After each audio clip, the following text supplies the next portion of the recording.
সম্মানিত দর্শক এবং শ্রোতাবৃন্দ, আমি ডক্টর আবুল কাশেম মোহাম্মদ মাহবুবুল্লাহ যশোরী বাংলাদেশি সেবা পার্টির পক্ষ থেকে আপনাদের সকলকে জানাই আসসালামু আলাইকুম ওয়া রাহমাতুল্লাহ।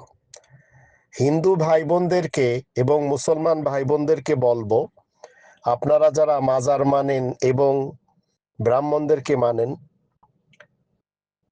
আপনারা অন্ধভক্ত হয়ে যে কাজগুলি করে চলেছেন, মনে রাখবেন এগুলি এই ব্রাহ্মণদের আর এই ধর্মজীবী মৌলবীদের ব্যবসা। আল্লাহ দরিদ্র নন যে তার টাকার প্রয়োজন হবে। আল্লাহ ক্ষুধার্ত নন যে তার জন্য ভোগের ব্যবস্থা করতে হবে।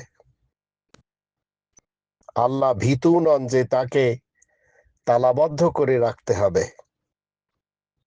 আপনারা অন্ধভক্তরা একটু চোখ খুলুন, আর চোখ খুলে মন থেকে চিন্তা করুন, দেখবেন আপনারা বুঝতে পারবেন এই মাজারগুলিতে যে সমস্ত টাকা নেওয়ার বাক্স রাখা হয়েছে, ব্রাহ্মণেরা যেভাবে অনুদান নেয়, মৌলবীরা যেভাবে অনুদান নেয়,